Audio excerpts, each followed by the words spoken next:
Hello and welcome to Holland's Little Switzerland for the 25th Amstel Gold Race, which ends the first part of the World Cup Series with round number 5. Can the Italians continue their best ever start in the World Cup for years? A race which covers some 16 climbs in South Limburg, a race which over the years has decided the destiny of many top riders. This is the story of the World Cup so far, and how the leader, Moreno Argentin of Italy, has come to be there. In Milan San Remo, in the beginning of March, it was Moreno Argentin who was in the background, while it was another Italian, Gianni Bugno, who set the pace. This is the race which races down from Milan to San Remo, taking in the big climb of the Poggio just before the finish. And it was approaching the final kilometres of the day, where Gianni Bugno broke clear rode to his greatest victory ever.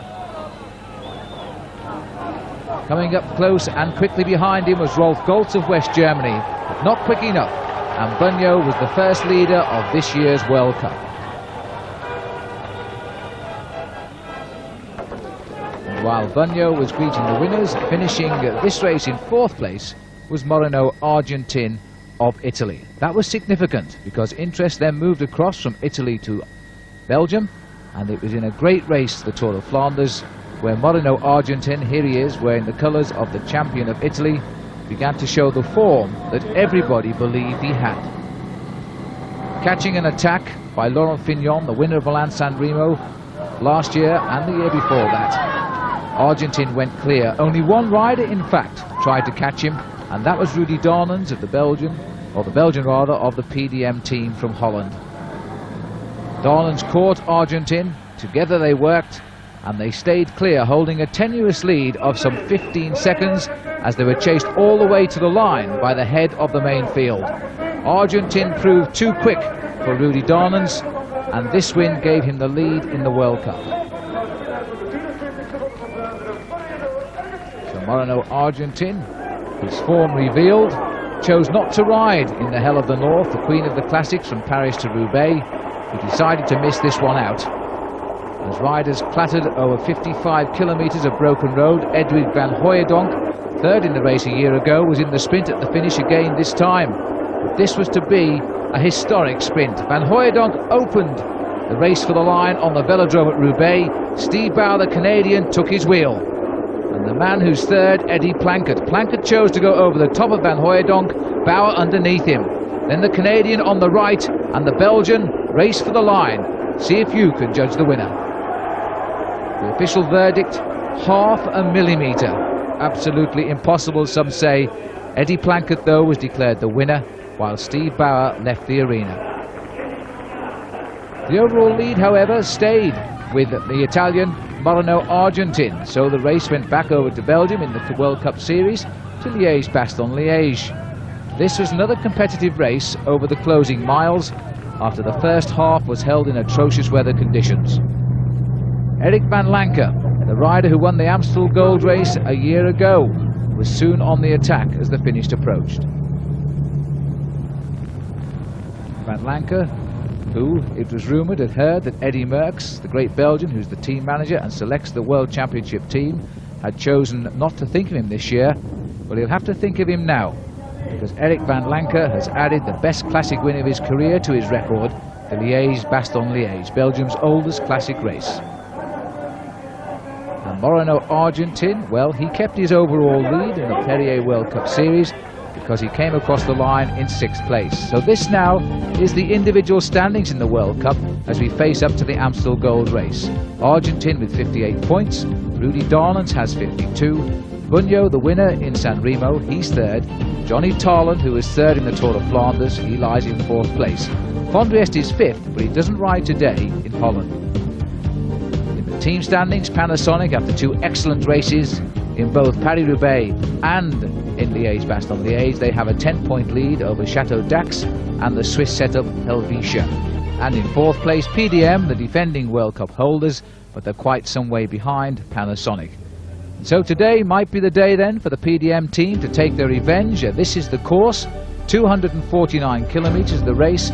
It's in the South Limburg region of Holland, and believe me, it is hilly in this low country. All the triangles represent the 16 climbs of the Amstel Gold Race that started in 1966 and has in fact become one of the world's finest races. And as always, it's drawn a world-class field. And so the field now setting the tempo as they come towards the major climb today of the Keutenberg. So far, all of the attacks have failed. The riders going through the finishing line at Meersen with 65 kilometers to race altogether. And what attacks there have been have never gained more than a handful of seconds. The pace now extremely high as the riders try to get to the narrow, sharp right-hand turn. It's not too far ahead now. Watch the riders hairpin right here. And then they start the steady incline as they make their way up to the Keutenberg. And the reports are there are thousands of people on this narrow climb. Always a hazard in many ways because it narrows the climb down to about 3 bicycle riders' width. And it means that if you're not at the front of this group on the climb, the chances are you'll lose the opportunity of leapfrogging with anybody who turns the pressure on. Well, this is Ron Kiefel here, the former American champion at the front. And I think the rider just behind him there is Gianni Bugno, the winner of Milan-San Remo.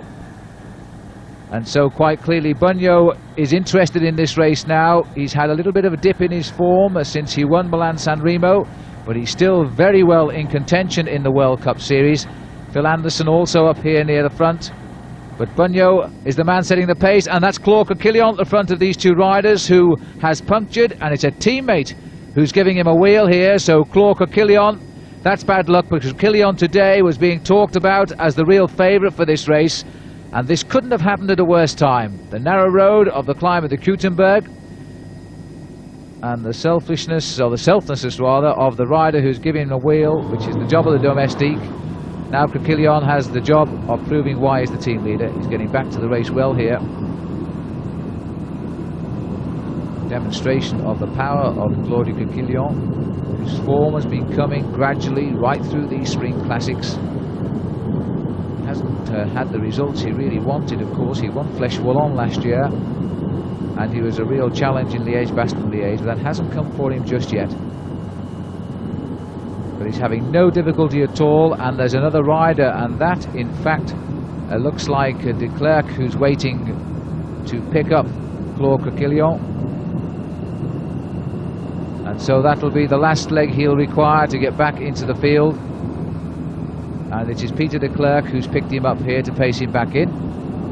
But then he has to face up to the problem of getting through to the head of the pack on these narrow roads. And just look at that lot. And that calls for a lot of skill, if indeed he can actually physically barge his way through, because he knows if he doesn't get through quickly, this field could well split up towards the top of this climb. And here we are at the front of the bunch now. We've got Ron Kiefel still setting a good pace here. Phil Anderson in second place. And there's Coquillon, and he's managed to move up nicely. Now this is a fine piece of riding by Claude Coquillon, a good indication that he is out for the kill today in the Amstel Gold. He finished second last year in a sprint finish with Steve Bauer of Canada. The race being won by Eric Van Lanker, who's had his win a week early this year because, of course, he won Liège-Bastogne-Liège. So Bugno has taken his position at the front now, the Chateau d'Ax rider. And there is the crowd waiting for the field on top of the Keutenberg. 22% gradient. It is a very, very difficult climb indeed. 39 kilometers still to go to the finish, and just look at this. This is a marvellous sight. Dutch cycling, of course, on the high at the moment. They've got some great riders. The hero of them all, Gert-Jan Teunissen, and the other hero is Steven Rooks, and both are in this race. And the crowd on top of that climb would be delighted if they came up it first. But it's Bugno who's setting the pace, and in fact it looks as though Rooks and Teunissen are in third and fourth place. There's Adrie van der Poel, another Dutchman with a great reputation, but he's not quite shown the form over the last season that he would have liked to have shown. He's been suffering from bronchitis, and in fact only won 4 races last year, and not, as he would see, big races. Well, somewhere down there is the leading group of riders in the Amstel Gold Race as we continue the climb towards the top. This is Bugno, who's obviously been aware of this climb. He's fought hard to get front position on this race, and he's keeping the pace up very, very high indeed. Anderson there in second place. In 1983, by the way, Phil Anderson became the first Australian rider to win a classic, this classic, indeed, for 52 years. You can hear the dual klaxons there of the Reichspolizei bringing the riders through. This is such a tradition here for the crowd to come out onto the top of this climb, and Rooks is there. The cheers are for Rooks, and Adrie van der Poel nipped out off the wheel of Anderson there, and there was an elbow in the rib there of Phil Anderson, who seems to be falling back on the climb. Turnisse, if you're watching with us the other day when we were doing Liège-Bastogne-Liège, you remember that Turnisse was the rider who destroyed the field on the climb of La Redoute and continued the pressure over the remaining hills of that race, but he didn't win it. But clearly this is the one he'll put a special effort into, because the Dutch riders have won this race more times than any other nation. This is the back of the race where life isn't so good. So the field continues. The leaders are over the top of the climb. There's Eddie Plankett, number 3, winner of Paris-Roubaix, less happy on the climbs of the area which is known as Little Switzerland.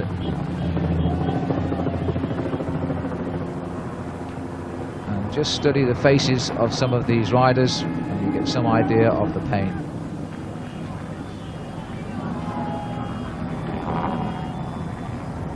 Over the top of the Gutenberg. Now it's a case of getting down to bridging gaps. This is Turnisse, and he's been joined by Bunyo. I'm not sure whether they've got a little group going away here or whether it's the whole field. I think it's a group, because you can see the splits that have formed. That's Volsvold, the Norwegian rider from Z, Rudy Darnens, who's looking today to take over the lead in the World Cup. And at the moment it's good, because the rider who leads the World Cup, Argentin, is not in this group. There's Indurain, winner of Paris-Nice. Henk Nijdam, whose father was a world champion in the early 60s, and Nijdam is developing into being an extremely capable rider. Now they're going down the other side of the Gutenberg. 3, 6, 9, 11 riders, 12 riders, and it looks as though the field is not going to let them go this easily. And this is Coquillon, and now it's his back tyre that's gone. Well, what luck do you want in a bike race? You make all of the efforts, you've been up with the leaders all day, and you're still let down by the dreaded flat tyre. And when you think that cycling leads the way in virtually everything it does in materials, it uses the lightest materials that were used to build the Concorde aircraft, the space shuttle, and yet no one can solve the problem of the simple puncture. Look at this. And so Claude Coquillon, this time he's receiving a wheel from Peter de Klerk, who's being left to wait for the service car. So de Klerk's race is over, and it'll be an extremely good ride if Coquillon can get back now, because those leaders were screaming. But there he goes. He's got a long chase ahead of him, and he's got about 30 kilometers in which to get back into the action, if it's at all possible, because of course the crunch is on now. And last time we saw the head of the field, it was Turnisse who was doing all of the attacking riding.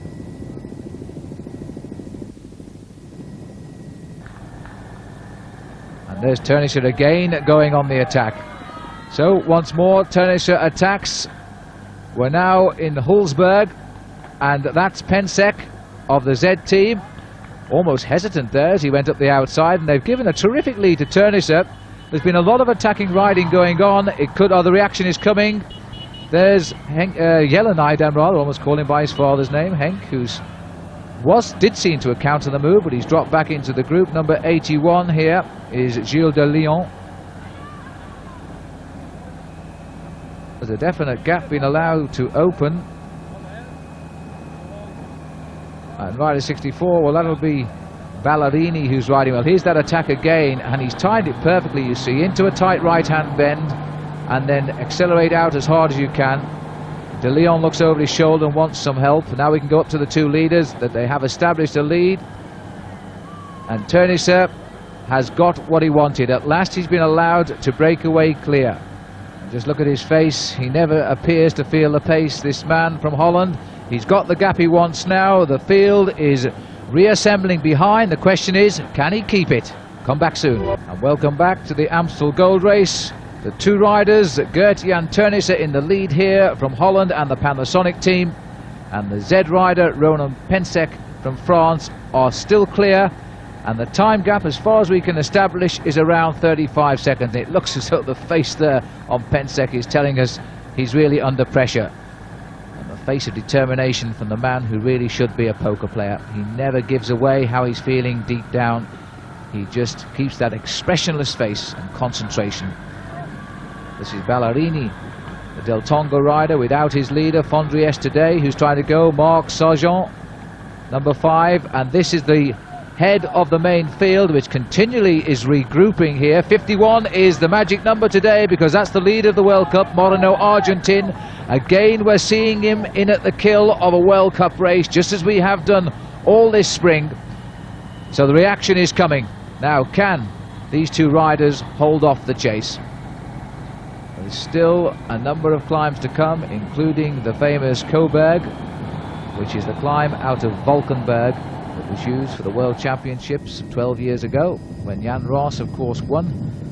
And Jan Roos, who's now retired and manages the Buckler team here, he has won this race no fewer than 5 times. So it's not surprising they used to call this race the Amstel Gold Race for those few years. And there's Steve Bauer having a dig on the far side too, still smarting, I'm sure, over the loss of Paris-Roubaix by a rather silly margin of around half a millimetre. And total regroupment of the field here, despite the climb of the Kutenberg. They're all coming back together, but we do have those two riders in the lead, and as far as we can establish, they're approaching 50 seconds. And you see, with the tail enders coming back on, the main field has sat up at the front, and now there's going to be a complete change of attitude there. Teammates will reassess what has happened in this transfer of riders coming up to the group. Let's get to the front of the bunch. Here's Steve Bauer, still working well at the front. Miguel Indurain in the white jersey behind him. And that'll be Valsvold to the right, who's having a great season, this young Norwegian. Raoul Alcala to the far right of our picture from PDM.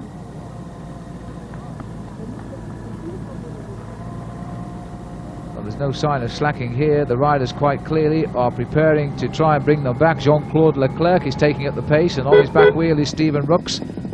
I think it was Valsvold who's trying. 45 seconds then, that's the gap. Well, it was up to almost a minute, so they are beginning to eat into that lead. And we are now in ice, and this is the start of the climb, which is Isobos. And look at this. Well, our cameras unfortunately were with the head of the field, but it looks as though Teunissen has turned the screw.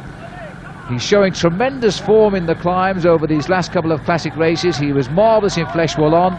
He was excellent in Liège-Bastogne-Liège. He wasn't rewarded with victory, but surely now, as he leaves Pensek here on the slopes of the Isobos, just on about 30 kilometres from the finish, this could well be a Dutch victory in the making.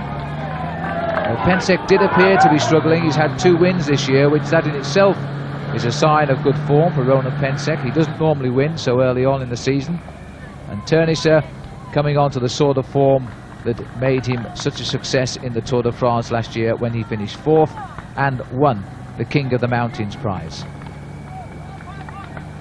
And he's got what he wanted now, and that was to be out in front by himself. And you can hear the shouts for him. 29 kilometres to go. Elkenrade is the location of the race. And just look at his face. Does this man ever feel pain? There's his background, 35th in the FICP World Rankings. And this is the group that's reforming behind. And there's Martin Early just going through. Here's the leader, Argentin, in his white leader's jersey of the World Cup. And Bunyo, who was the winner of the event number 1. He's also here. The amazing thing about this World Cup this year is all the heads of state we've come to know are not at the front of the race at all. Laurent Fignon is not here, neither is his Castorama team, because frankly without him that team is not a force to be reckoned with at the moment. Sadly, Sean Kelly is again watching this on Eurosport today, because he's still nursing his broken collarbone in Ireland. He'll be delighted to see a number of his PDM team in this front group at the moment, including his old mate Martin Early. Now it looked to me as though in fact the two leaders had merged. There's one rider chasing, so I think Pensek's got back up there to Turnisse. He's done well if he's got back up, because there was a big gap forming on the climb, so he must have slipped it up a gear and recovered very well for the chase over the top. There's the chasing group. It looks to be about 15 or so riders, and I know it contains Martin Early, Raoul Alcala from PDM. I think Argentin is down there as well. Jean-Claude Leclerc is certainly here. And now you can see the advantage to the riders out the front. And yes, indeed, Pensek has got back to Turnisse, and that's a fine piece of riding by Pensek. There's going to be a certain amount of pressure on Pensek, and especially the Z team, because they spent all that money on buying Greg LeMond for the next 3 years. Something like $5.5 million they're paying Greg over the next 3 years. And of course, he's out of the sport at the minute, back home in the States, where he has a virus infection, and the Z team are searching for a classic win that would at least help them through this early part of the season. And Pensek, it seems, it's fallen to him to try and get it, but he's going to struggle, because Turnisse is going to get all of the support now. And I don't suppose that Pensek will be too willing to share the pace, because he knows that come the final climb of the Coburg, Turnisse might well attack him again. That climb coming very near the end of the race, something like 8 or 9 kilometers to go, and that is all. And it's the long charge. There's a small hill called the Berg. In fact, the Cowberg, I think, is about 14 kilometers to finish. Then we have a little hill called the Berg. And this is a problem here for Indurain. It was Indurain who was in between, you see. So the Spaniard is progressing nicely to top form for the Tour of Spain, where he'll start favourite. Having won Paris-Nice this year, he wears the 1 on his number there, signifying he's in this race as leader of the Benesto team. He clearly has a problem. It looks to be a problem with his back wheel. And his gears are jammed. In fact, you can see the gear jumping around there. He's got a problem with his chain. Oh, he'd almost skidded to a halt then. Whatever is wrong, his chain appears to have jammed now. He's got something wrong with his derailleur gear, and that is sad, because had he got across to that leading group, the picture could have been changed, because it would have given some great inspiration to the two up front. But he's back on very quickly. Whatever's wrong, he's done it himself. It could have been a leaf, it could have been almost anything causing his chain to jam like that. But the field itself is not breaking up despite the climbs, and this is unusual in the Amstel Gold. There's a lot of determined bike riders around this year. Now let's have a look down the line. I've seen Adrie van der Poel has managed to make the split here. At number 91 was Luc Russen. 51 is Moreno Argentin. 83 is Jean-Claude Leclerc, who's had 2 great second places in his last 2 outings, Flèche-Wallonne and Liège-Bastogne-Liège. 161 is Gianni Bugno, and he's got Alberto Volpi here as a teammate to set the pace to try and bring back those 2 escapers. So Volpi in the lead. Bugno is in second place. We're back with the leaders now. The news is their lead is coming down, and it's down to around 35 seconds. So it's decision time again, I think, for Turnisse.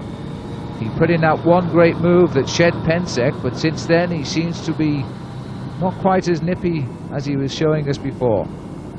Bugno wants some help and gets it straight away from Leclerc. Argentin, Alcala, Volpi, Stephen Rooks, Martin Early, and that's Roland Leclerc from Toshiba who's gone through. There's Gilbert Duclos-Lassalle. Rudy Darlens is here, and Peter Winnen is the rider on the back of the line. So the top 2 riders in the World Cup are now up here. In fact, the top 3 riders are here in the World Cup. Darlens has also made the split, but there you see the persistence of the chasers. They're not actually losing much ground, are they? But they're catching 26 seconds. This is going to be a dramatic end to the Amstel Gold Race. Last year, Eric Van Lancker made his bid when he dropped Gianetti on the climb of the Coburg. And maybe it could be the same here if Turnisse can do that, because the Coburg is coming up shortly. But goodness me, there's a lot of determination from this race. The PDM still searching for the win they so richly deserve this year. And they've got 3 or 4 men up in this chase group. And here is Jelle Nijdam. But he's a member of the Buckler team. There's great rivalry amongst all of the Dutch teams here. And it looks as though Uwe Ampler is also coming up there for PDM with a group of riders. Indurain is there. And this race, you know, could all come together for the final big sprint. It really could be a bunch finish in Meersen. So take a short break now and join us in a couple of minutes. And welcome back to the Amstel Gold Race. And these two riders still clear, but not by very much now. Ronan Pensek has recovered from that early shock he had on the earlier climb, and he seems now he's capable of working with Gert-Jan Teunissen. And the Panasonics once again are featuring towards the end of a round of the World Cup. The leading team at the 10-point lead this morning, but it could all change because there are not many Panasonic riders now remaining at the front of this main field. And the 2-1-3 on the far side of the field there, that is Patrick Jacobs from the TVM team. 46 seconds, so if anything, they've slightly increased the lead again. The regrouping at the front of the main field has slowed down the chase, lost a little bit of the impetus, and that's what they want now, because we're heading off towards Valkenberg and then up the climb of the Coburg. 17 kilometers still remaining, and the Coburg still to come, followed by the lesser climb simply called the Berg. And then it's a run down into Meersen for the finish. And that's exactly where Teunissen would like to be now. Just look at this man. Superb stylist, has quite a cult following in the Netherlands. Searching now for his first ever classic victory. And Ronan Pensek, who once finished 6th in the Tour de France, is trying to land, finally, the big win for the Z team.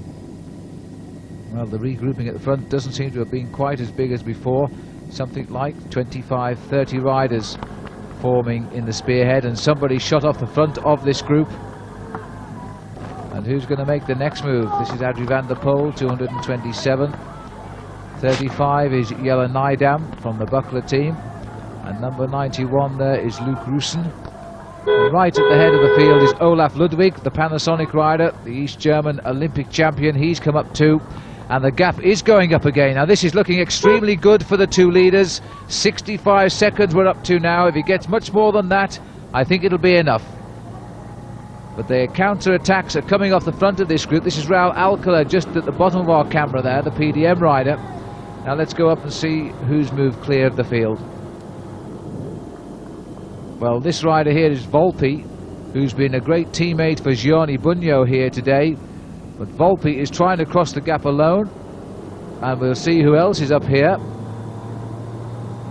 The news, by the way, in that back group, Claude Coquillon has rejoined. This is Patrick Jacobs, I think, who's come up here. So he's trying to get across the gap. But Claude Coquillon has had a tremendous revival. He's had those 2 punctures, and he has in fact got back into the group. He's probably taken advantage of the slowing that is clearly on the cards now, because the gap has gone out to 65 seconds from that 26 seconds in fact it had come down to. And Rudy Darnens trying now to lead the World Cup by the end of today. And there's Martinelli, who's been very, very active. Uwe Ampler on the far side. This is Jelle Nijdam. And they're trying desperately to get something going here. Jérôme Simon is the small Z rider who's in this group. There's the Olympic team time trial champion, former world road race champion, 141, Uwe Ampler. Darnens is here. This is a useful little group they've got going now. Luc Russen is here, number 91. Some very strong riders in this group, and this would do Darnens the world of good if he could keep this one away. He'd certainly take the lead in the World Cup series. And you could see that Russen was trying to wave Darnens through there, and Darnens didn't seem too willing to take up the chase. But the 2 PDM boys certainly doing their bit here, and Russen has forced Darnens to close the gap. He's gone behind him. But the way they're looking over the shoulder, they're not confident at all that this breakaway is going to succeed. We've gone back to the 2 leaders. And Pensek clearly settling back into his role now. A couple of wins this year already for Pensek.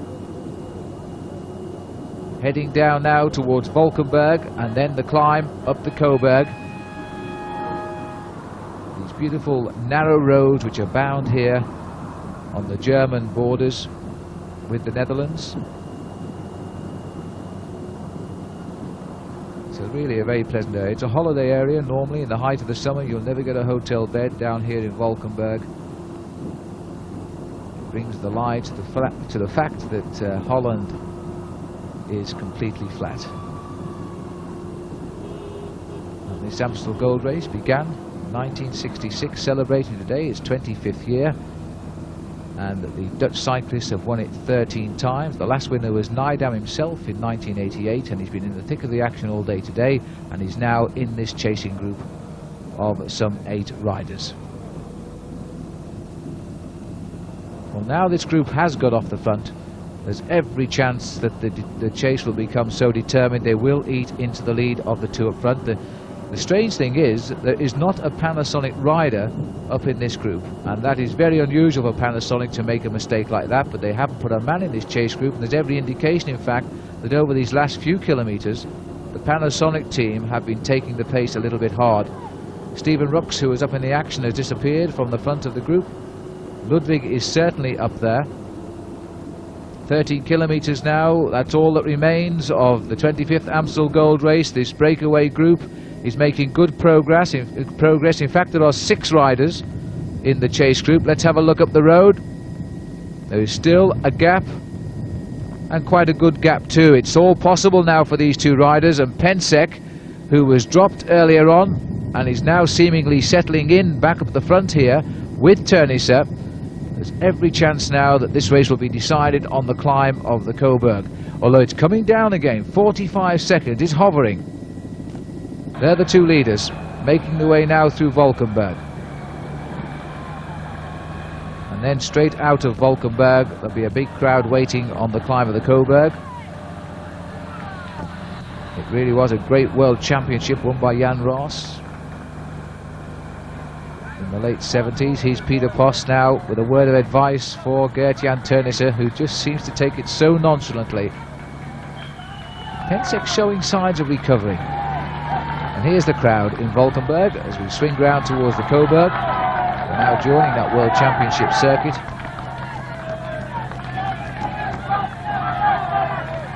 Turnisse knows now if he can top the Coburg with a lead of half a minute, it should be enough.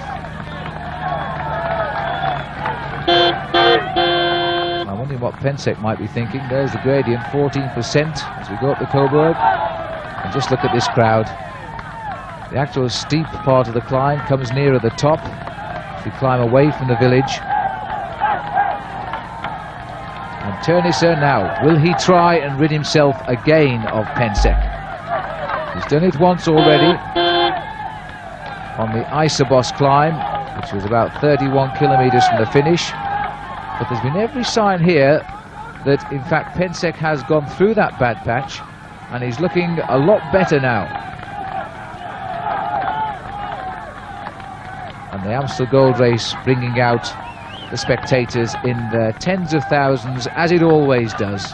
This is Holland's only classic race, and there's still a chance they will have a classic winner here in Gert-Jan Turnisse.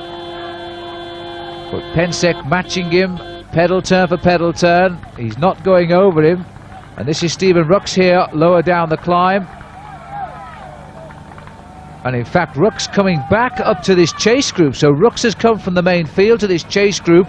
That is Ampler, who we can see the back of, at the back of the group. Rux has come up, so too as Jean-Claude Leclerc, the man of the Flèche Wallonne, the man of Liège-Bastogne-Liège. He took second place both times. And now Roger Leger is talking to Pensek, and he's just trying to squeeze out of him just a little bit more effort. That's all he needs to do now. He knows the finish is so close. They're over the top of the Coburg. The small climb of the Berg to come, and it's all over. They'll be down in Meersen. But the race is all on behind, and it's far from over, this Amstel Gold Race. We're settling in for a great finish here. And for the first time, I think, ever, there is a look of anxiety on the face of Gert-Jan Turnisse. Now let's have a look back down the road. Still a lot of daylight between the 2 leaders. There they are. And that group is swelling all of the time. The original 8 men, it looks to be up to about 11 or 12. We know that Steven Rux has come up. Well, he won't help anybody. Darlan's at the back, Luke Russen, number 91. Again, this chase group will not give up. There's a lot of riders. Argentin has come up. Moreno Argentin has joined the front group as well. The World Cup leader is here. Werner Wöhler from Stuttgart is here too. Martinelli there. And Roland Leclerc. Luke Russen at Ampler going round the corner. The big East German rider. But there's a lot of work being done in this group here, and there's a lot of PDM riders who are now willing to chase down that gap, but it's still going up. 1 minute 5 seconds. It's beginning to look extremely good for those two. And just look at this now. This back group is swelling all the time because that is the first split of the main field coming across, and I think that's going to give us a front group of possibly 50 or 60 riders. Now, the disadvantage of that happening at this late stage is that a lot of riders will shut down the effort and decide it's someone else's turn. And that's exactly what the two leaders would want right now. There's still one or two willing to find out at the front to see if they can just hold off the impulsion of the chase behind. And look at this, Argentin, number 51, shadowing the leaders now. A high finish for him today is all he's looking for. That'll just keep him well in the hunt in the World Cup Series. An attack now by Ampler, and he's taking with him Stephen Rooks from Panasonic, marking of course in defence of Turniser, his teammate. They're the two leaders.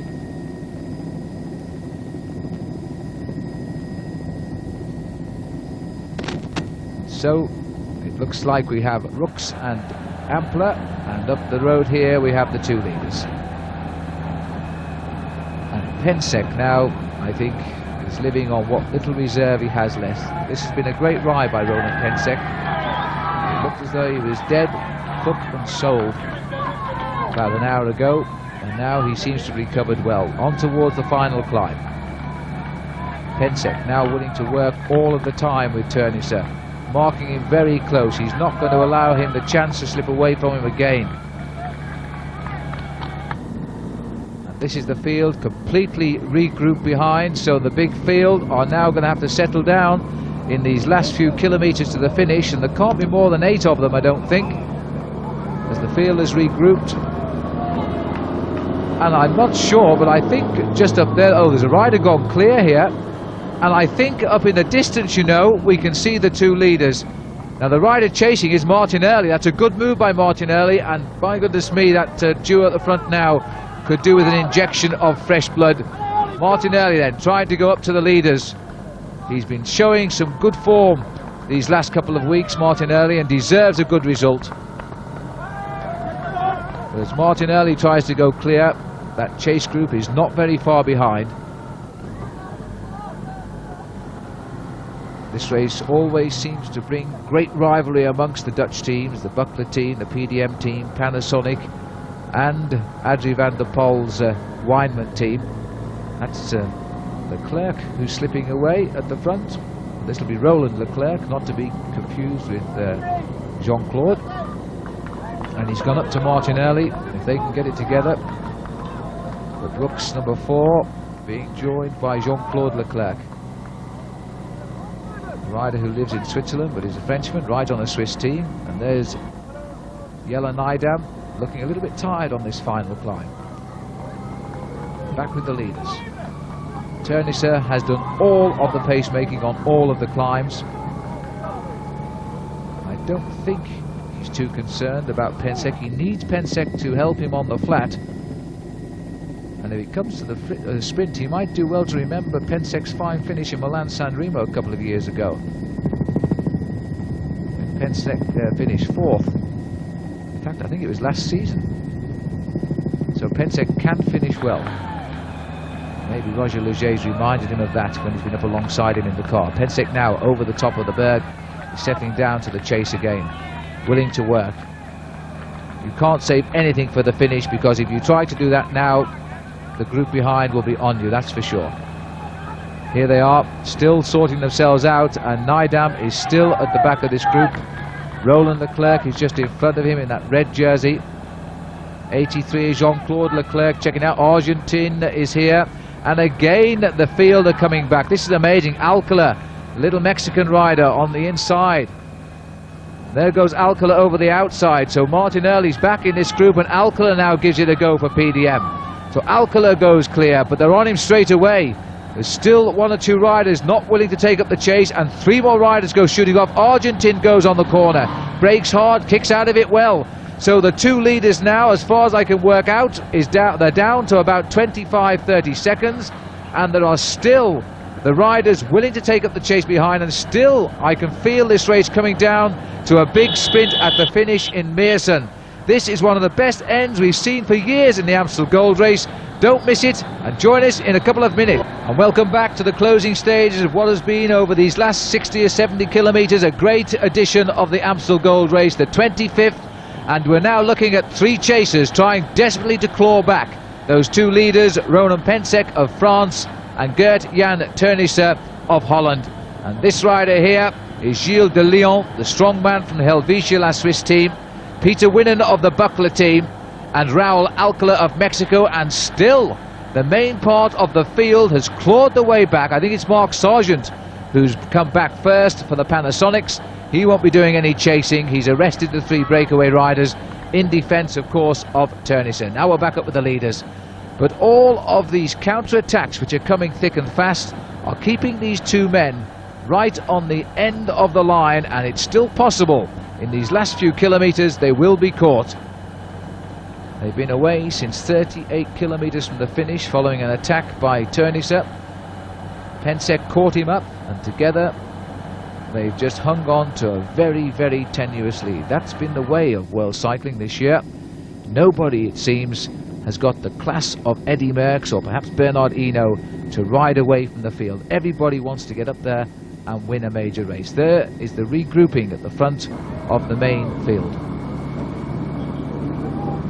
Number 234 slipping through there. That's Gilbert Duclos-Lassalle, and he's having a go. And look at that, Claude Coquillon, 122. The rider who's punctured front and back wheels on the climb of the Koutenberg. Very definitely back up in this front group. 211 is Phil Anderson, the rider with the lime green shoulders on his jersey there. To the left of our picture, that's Adrie van der Poel. Martin Early still looking good despite that attack. He's up here as well. We're back with the leaders, and Pensek now is giving just about everything. Into Maastricht, town built on the banks of the River Maas, very close to the borders with Belgium. Pensek leads 5 kilometres from the finish now. That is all that is left, and every chance these two can survive. No more hills to worry about, just that big field behind, which continues to chase, regroup and chase again. And because of the way they're chasing, the seconds are being nibbled away. And here they come, led by Claude Coquillon, and they are shutting down this breakaway. They are now something like 20 seconds, so they must almost see them when they get onto the long straight roads. Let's have a look. Oh, 12 seconds is the latest, so there they are. 12 seconds and 4 kilometres from the finish. How close can you get? And Pensek knows it now. He's looked over his shoulder. He will have seen the sight that all professional riders hate at this stage of the race, and that is all the vehicles coming past them, leaving just the pack behind to reel them in. But he's not going to give up. You can't give up now. 4 kilometres from the finish. If you give up, you get nothing. You've got to try and survive to the end. And the concentration on the face there of Teunissen. There they are in the far distance. This is the chase behind. I think it's still Roland Leclerc who's taking it up. Michel Dernis appears to have come on the screen here now in third position. 125, Johan Muziu, a very likely candidate if this comes down to a sprint finish. And the teammate, of course, of Claude Coquillon. Number 82 is Mauro Gianetti, who was in at the kill last year when he was dropped on the Coburg by Eric van Lanker, who went on to win. Still they survive as we go towards the finish. 3 kilometres to go. And Teunissen is now having to drive, and Pensek is having to follow. Let's have a look, and there they are. There they are. It's only 250 metres and just 2.5 kilometres to go. Pensek knows it. His heart must have hit his boots there. He looked over his shoulder. He's seen the group. The crowd urged them on because Teunissen is the most popular rider in Holland. And as we go into the last 2 kilometres, the official gap is 6 seconds. I think it's even less than that. They're coming down. This could well be a group sprint after all this, and that's Michel Dernies who's gone. Dernies who's gone from the group to try and steal this for Belgium. Somebody has gone after him, and one of the PDM, I think it's Alcala, who's also gone as they swerve to avoid that traffic island there. This is the advanced group. They're trying now to snatch what they can. This race is going to be sided in the last couple of kilometres, and this is it. Ternisse looks over his shoulder. Dernies is the one who takes him first. He zigzags through the chicane. He's not waiting. Ternisse is taking the element of surprise and hoping they slow down. Whether they will now, I don't know. Alcala is heading the front of the group for PDM. We're into the streets of Meersum. We're inside 2 kilometres from the finish, and Michel Dernies is not going to look round now. He's going to drive for home and hope they hesitate. It's the psychological part of the race now, and they are hesitating because that's Volpi at the front, who's looking for Gianni Bugno to try and hope he can take a sprint here, because that would give Bugno the lead in the World Cup. And a counter-attack coming now. This looks like Goossens, who's put in the move. So if Goossens gets up to him now, can Dernies and Goossens work this one together? In fact, that's Phil Anderson that's gone up there. That's not Goossens at all, that's Phil Anderson who's joined the leader. Anderson who won this race in 1983. And Dernies has been swept away, and Mark Sargent is the rider behind Anderson. Sargent could be a candidate for the sprint, so all of the race is now together again. 1.5 kilometres from the finish, and the sprinters look set now to have their day. Alcala still near the front, an attack coming down the outside, and a shout to the camera-mounted motorcyclist there to move over, because Gilles de Leon wants to take the element of surprise at the inside, but I think I have to say the cameraman has spoilt that for him. He couldn't get through on the inside, and the pack have been on him straight away. There's going to be a complete reassessment in there now, because the teams are going to have to start sorting out their sprint finishes and getting them up to the front, because the escapers have all been wrapped up and they're all back in the bunch now, as again the attacks are coming once more. And this is Ronan Pensek, would you believe, having yet another go, and this is Goossens having a go. So Goossens goes clear. Pensek has no longer the strength left to answer this attack by Goossens. So Jan Goossens for the Wyman team. And chasing him is Russen. Luc Russen is going after him. So 2 Belgians trying to steal this from under the nose of the Dutch. It's their race, remember, they've won it more than anybody. And Leclerc would like some help, and nobody seems willing. It's so close to the finish. We're inside the kilometre to go now, with 2 Belgians dangling on the end here. And we've got Goossens now joined by Luc Russen. And they're right with them, the whole field, and they can't touch them. And this is going to be a superb finish now. Goossens isn't even looking for any help off Russen, who's just around this corner as the finish, and this could be a great result for Luc Russen. He's always promised something big. He's yet to give it to us, but the field early on the far right, they're a little bit boxed in. But it looks as though Goossens here is going to take this, but now there's something going on in the field there between Adrie van der Poel and on the line.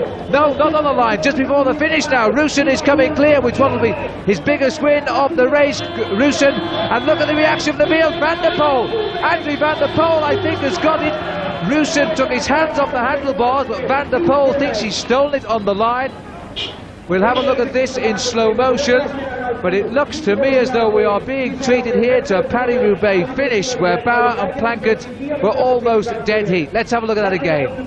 Now, before you look at the front 2 in the sprint, watch at the back of our picture here, because there's a little bit of an incident between Adrie van der Poel, who appears to put his right arm up and attempt to push himself off that buckler rider. And that has certainly given him a little bit of impetus, and here's the rider who we think has won the sprint, but let's just see if that is so. We'll pick up the race now from the head, and you've got Luc Russen in the lead, and Goossens forced back into second place. Now Russen has had to go from such a long way out because the field are coming so fast. Van der Poel is now the 3rd rider in the picture. He moves nicely round the other 2, obstructing in fact Neidem there in the sprint, and then right on the line. There's no doubt about it. Van der Poel has the victory. Here's the other angle, and watch this, because Russen really thinks he's got it won. He takes his hands off the handlebars and then realises that he hasn't won at all. Well, that's a marvellous sprint finish, and it was confirmed that Adrie van der Poel has won in the same time as everybody else today. Luc Russen 2nd, Jelle Neidam in 3rd place, and Goossens pushed back into 4th with Ballerina 5th, and Jean-Claude Leclerc in 6th place. And so it's a return to the podium then for Adrie van der Poel. His last big win was in 1988 when he won the Liège-Bastogne-Liège. But now look at this, the overall standings at the end of the spring season of World Cup racing. Moreno Argentin, the leader, but only by 1 point from Gianni Bugno and 2 points from Rudy Darnens of Belgium. John Tarlin holds on to his 4th place. The team overall, they've lost ground too. Panasonic now only have a 7-point lead over Helvetia La Suisse, and Wyman, after that lovely 1st and 4th place today, are up into 3rd place with 28 points. So that's it for now. Hope you've enjoyed the Amstel Gold Race. It's been a cracker in the 25th year, and I'm sure Adrie van der Poel will be happy victory has gone to Holland. So from the Amstel Gold and for the moment the World Cup Series, it's goodbye.